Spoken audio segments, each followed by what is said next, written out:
This is a story about a world obsessed with stuff. It's a story about a system in crisis.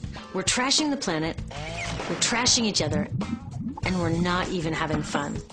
The good thing is that when we start to understand the system, we start to see lots of places to step in and turn these problems into solutions.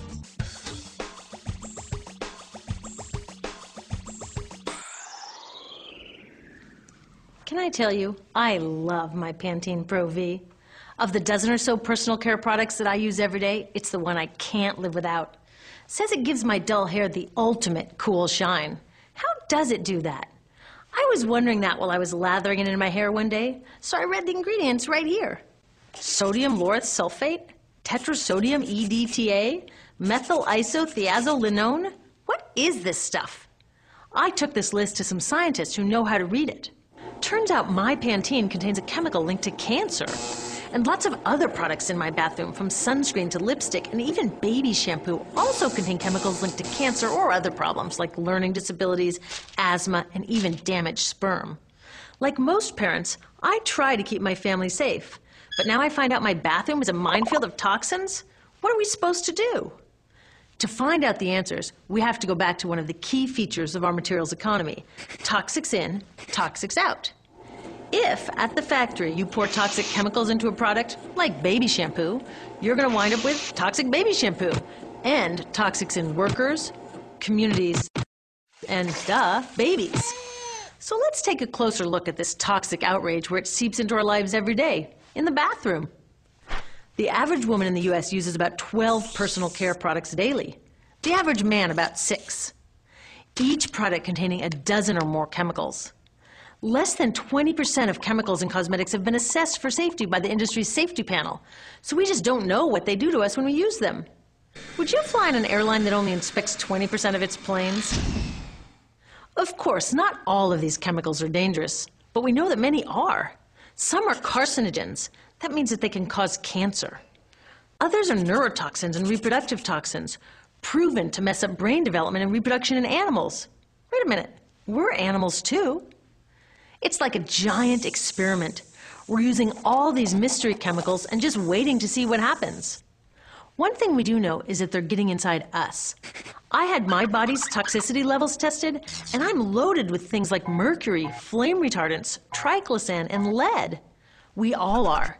Even babies are being born pre-polluted. Now, I know we can't live in a lead-free world, but do we have to put lead in our lipstick? I don't know. Maybe it's my fault. Maybe I just bought the wrong thing. At the store, the choices seem endless. I can get lipstick in 49 shades, or shampoo for hair that's too dry, oily, fine, limp, or frizzy. But what about the choices that really matter? Like the choice to buy products that are safe? It turns out the important decisions don't happen when I choose to take a product off the shelf. They happen when companies and governments decide what products should go on the shelves. So who are these companies? This is Procter & Gamble. They're the ones offering me Herbal Essences, the #2 shampoo in the country. It contains toxic petrochemicals made from oil. Since when is oil an herb? On cosmetics labels, words like herbal, natural, even organic have no legal definition. That means that anybody can put anything in a bottle and call it natural, and they do. I mean, can you imagine a top seller called Petro Essences? Gross. What's even nastier are hair relaxers marketed to 5-year-olds and skin whitening creams. These are super toxic, both in their ingredients and in the message they send about what beauty is. Oh, here's Estee Lauder offering me a chance to help find a cure for breast cancer. That's nice. But wait, they're also using chemicals linked to cancer. Don't you think the best way for Estee Lauder to fight cancer is to stop using those chemicals in the first place? So really, I get to choose between meaningless claims on a bottle. But these guys get the real choice about what goes into those bottles.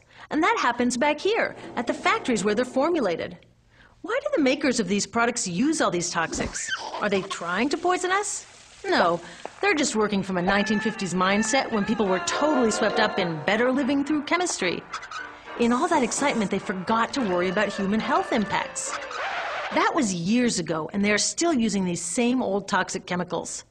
Today, big cosmetics companies say the doses of poison in their products are small enough to be harmless. Yeah, maybe if you use them once a year.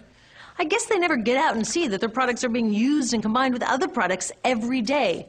A little toxic dose under your arms, a little more on your hair, on your lips. And workers in nail and hair salons get dosed all day long. So the industry is used to doing things this way. And they can. Because even now that scientists have linked the chemicals they're using to all sorts of problems, there are no laws to get rid of them. You're thinking, really? Come on, nobody's making sure that the stuff we smear all over our bodies is safe? Nope. The FDA doesn't even assess the safety of personal care products or their ingredients. Since 1938, they've banned just 8 out of over 12,000 ingredients used in cosmetics. They don't even require that all of the ingredients be listed on the label. Now, this is an example where we can all agree a little more government action would be helpful. This lack of regulation leaves a huge hole that the cosmetics industry is all too happy to fill. They set up their own committee to self-police their products, and compliance with their recommendations is voluntary. So the cosmetics industry is making the rules and then deciding whether or not to follow them. So you see, it isn't our fault that these toxic products are in our bathrooms. It's a whole broken system that's ignoring the simple rule: toxics in, toxics out. But we're not helpless. There are resources online that we can use to protect ourselves by identifying the best possible choices in the store. But the real action is with people working to change the system. Because if we really want to solve this problem, we got to start here with these guys. Women, parents, workers, people all over the country are demanding that Congress pass a new law, giving FDA the power to make sure that our personal care products are safe. We need common sense laws based on the precautionary principle. That means that when you're dealing with hazardous chemicals, just err on the side of caution. Let's not debate how much lead should be allowed in lipstick. Just get the toxic chemicals out of our products. Smarter laws would force companies to get past that old 50s mindset and figure out how to get us all clean and shiny without toxic chemicals. Can they? Totally. Many responsible cosmetics companies are already putting safer products on the market. Green chemists are developing substances that are designed to be safe and non-toxic in the first place. European governments have required the removal of many toxic chemicals, and companies have figured out how to comply. When cosmetics are reformulated to be safe and labeled honestly, then we can feel comfortable with the choices available at the store. We can choose bouncy hair or full hair, shiny lipstick or matte. We can even choose to feel beautiful without using 20 products. But we'll know that whatever we choose, the most important choice, the choice to be safe and healthy, has already been made.